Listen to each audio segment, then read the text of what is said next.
right, well, good evening, everybody. My name is Jenny with WeStar Productions, and I just want to say welcome to another We live stream event.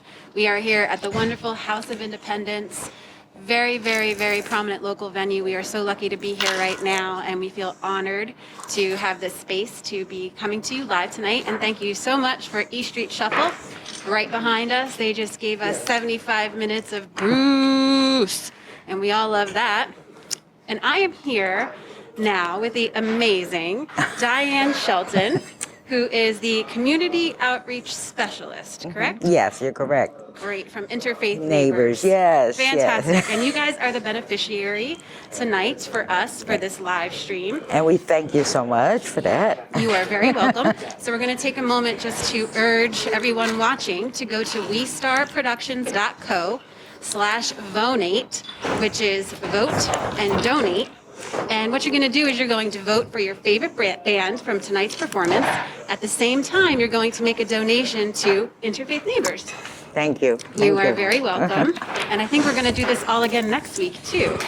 Yep, we have I know, Sackman Realty. Oh, okay. Owns the House of Independence, Yes. Interfaith Neighbors to do their, as a beneficiary, both weeks. Oh. So we have another live stream for you next week.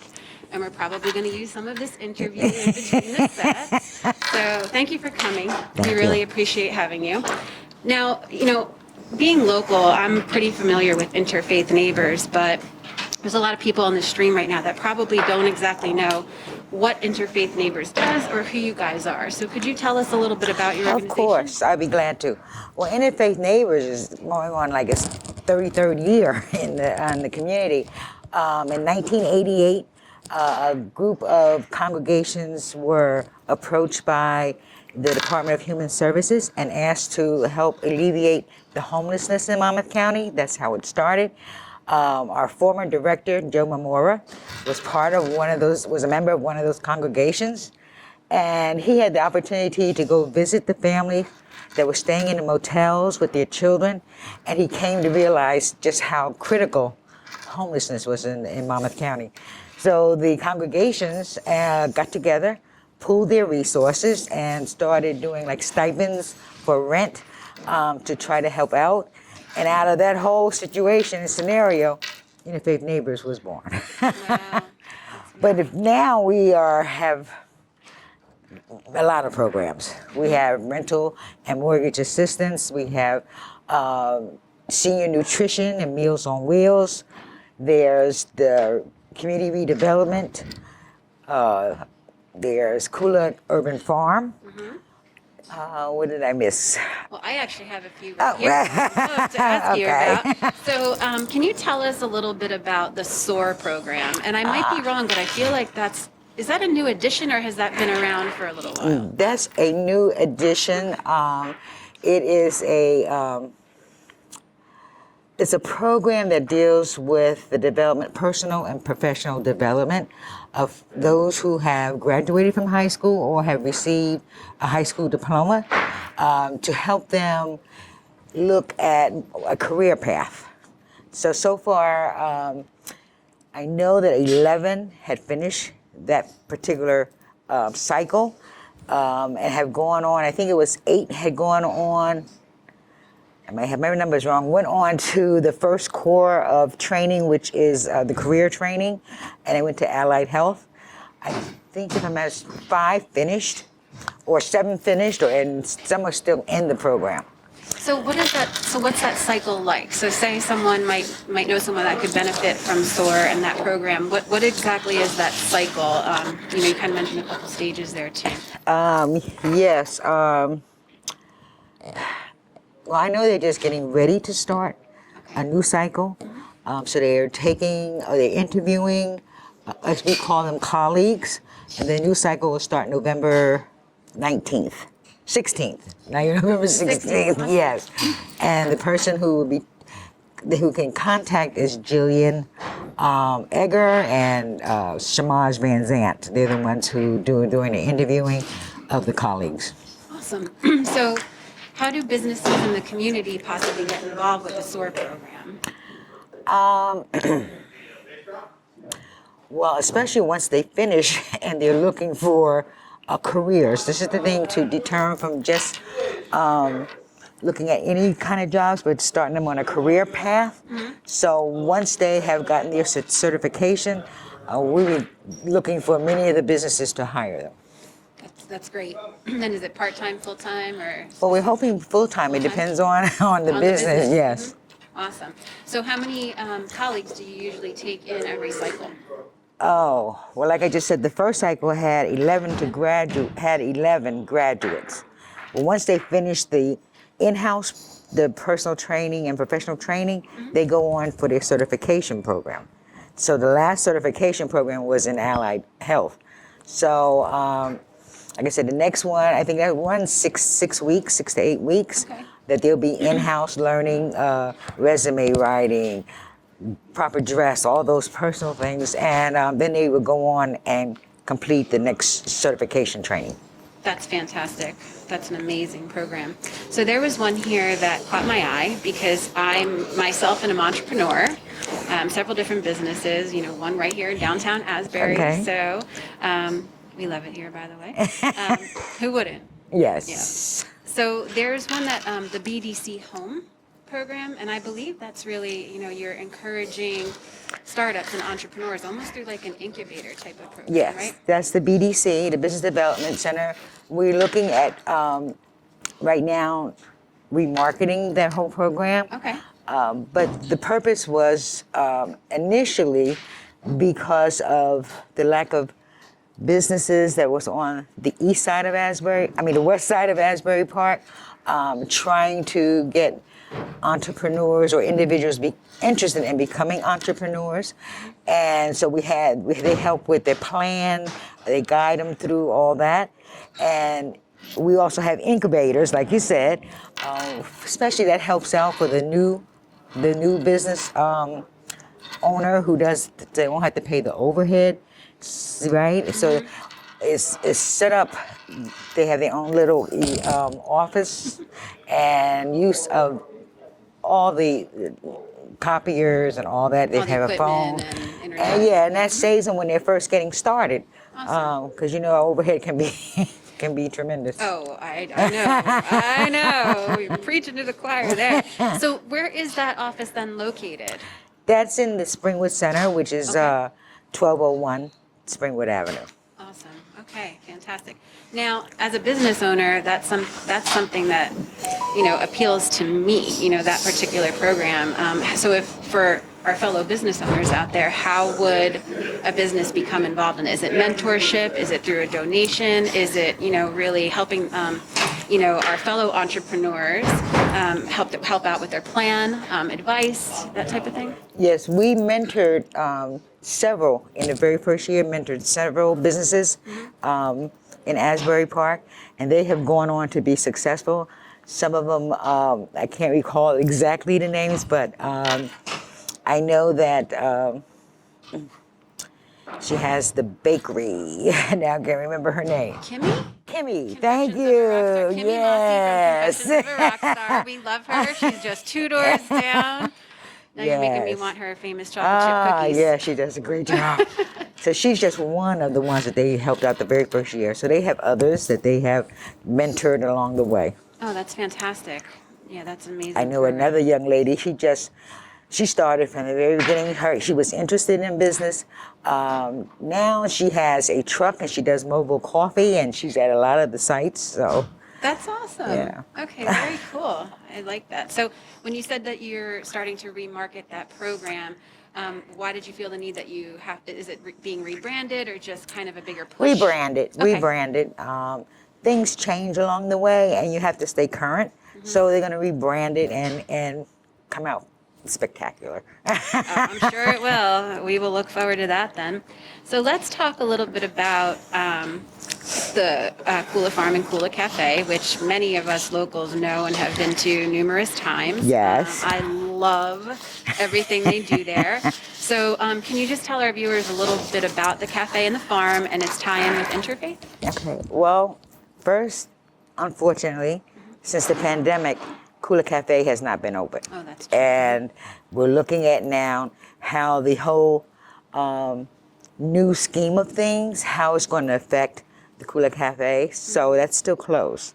But in the meantime, Kula Urban Farms, which everything is hydroponic inside, they have continued. They have been there all through the pandemic, staff going and making sure about the vegetation. As you may know, we provide at least 11 restaurants that I last knew about with the greens and edible flowers and stuff that comes from the farm. And those restaurants are primarily in Asbury Park, Oh, right? yes, All of them? yes, Okay. yes. Yeah, I follow, for those of you who don't follow Kula Urban Farm on social media, Instagram, Facebook, you should definitely give them a follow. I think that they do amazing things, and they actually have an online store now, right? Yes, so yes. you can, I think the link is on the Interfaith website, but it's also, of course, accessible through their social channels. So that's pretty new too, isn't it? That is, people look at the pandemic and say, oh, such terrible thing, but some things, positive things do come out. We learn how to readjust and be able to assist people, and that's what they did by opening up their online store. Nice. So I have a little saying, during the pandemic that a lot of nonprofits, companies, individuals, families, we all have to pivot, and we find ourselves pivoting every single day. And with pivoting comes what I call pivot problems. So can you tell us a little bit about how Interfaith is doing during the pandemic, how you guys did during, quarantine and lockdown, or just maybe share a little bit of your pivot problems and how you were able to overcome them? Okay, well, since mid-March, Interfaith had to refocus, and their focus and their efforts was on two of our core programs. One is the senior nutrition, Meals on Wheels, and rental mortgage assistance, which is the homelessness prevention program. From that's where, even though a lot of us had to work from home, a lot of the staff volunteered to help out with those two programs. Because of the help of local businesses, foundations, we started a COVID-19 pandemic relief fund. And from that, we have serviced 100 and, I had to peek at my notes, I'm sorry.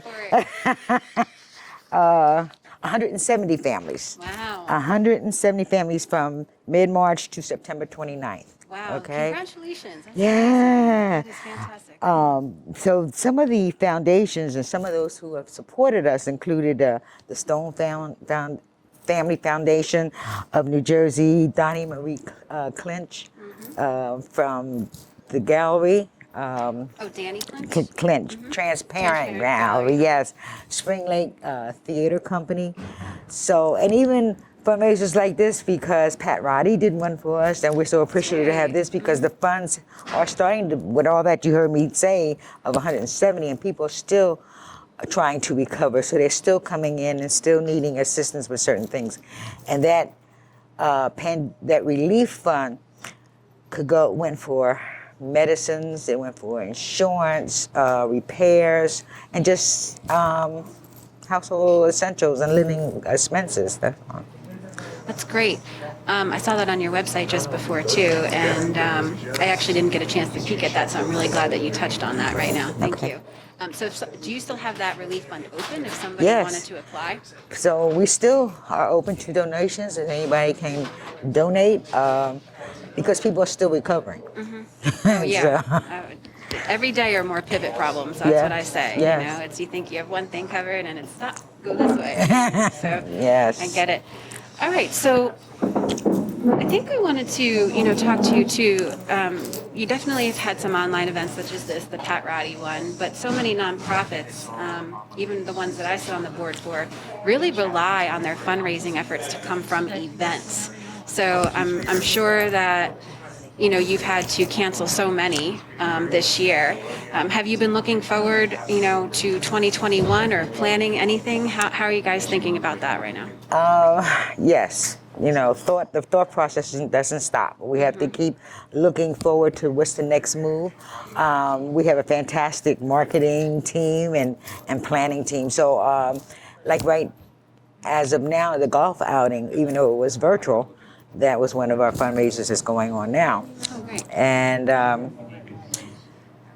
we're always looking for completing grant applications, and we always are very gracious for the donations that come from fundraisers.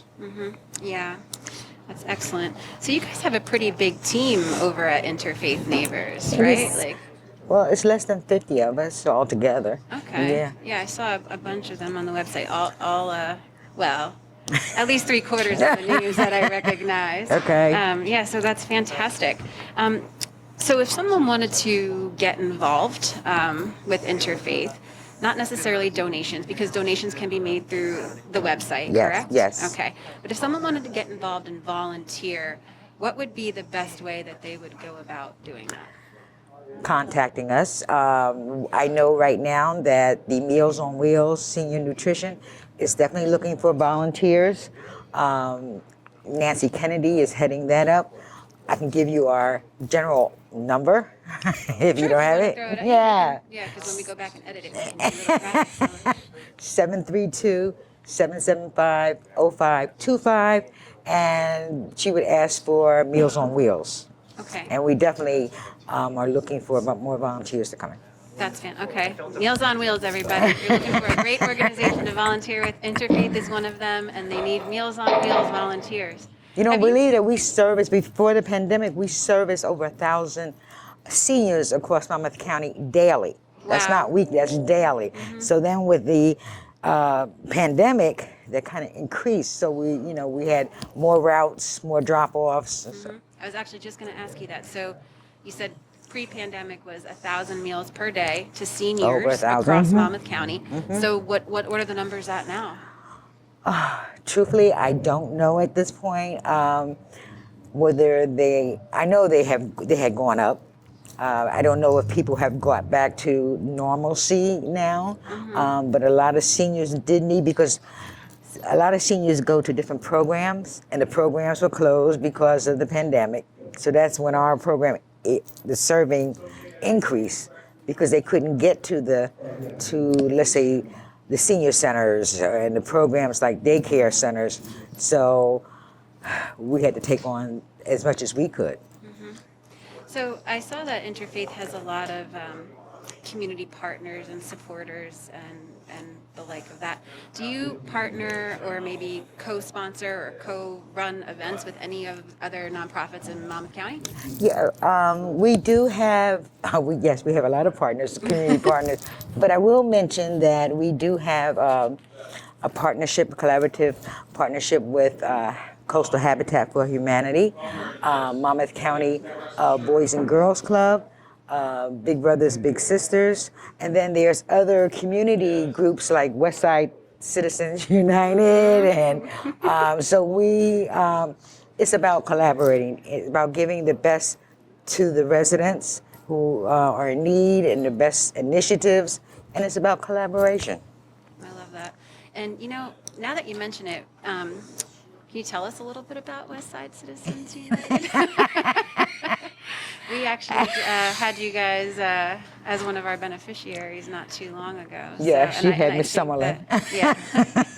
So is there a couple words that you could tell our audience about that? Well, I know that they do several events. Miss Summerlin's involved with so much. The Westside Citizens United came about to provide services. Was it cleanup services? But then they have branched out. I know they do a senior Valentine's Day lunch every year. Because of who she is and the involvement, they're involved with Asbury Alive, Asbury Park Alive, and so many other different things. We're all such just one big community. Even just here, one right? big, yes. It's that vibe and that pulse that always beats in Asbury. Even Yes. when Asbury was down and out, I always said you could feel that pulse, that heartbeat underneath the street. So it's a nice sense of community and family. Yes, it is. So can you maybe share with us as we get ready for the next band to come on, just an inspiring story, maybe of someone who went through a program at Interfaith Neighbors, or something that just really moved you that you could share with our audience? Well, listen, I'm gonna be very transparent. The best person to talk about is myself, because I remember there's, sometimes the paths on our lives take us a certain place, and I needed rental and mortgage assistance, and they were there. I went over and helped them before I even knew anything about all the other programs. This is back in the late 1990 something. I was living on Park Avenue, got behind in rent, and they helped me. And I've so much gratitude. So I'm just sharing my experience and to see all the work that they have done. That's amazing. That's almost like a full circle type of story. That's awesome. And in the 90s, the late 90s, Asbury Park was still, well, pretty much in shambles.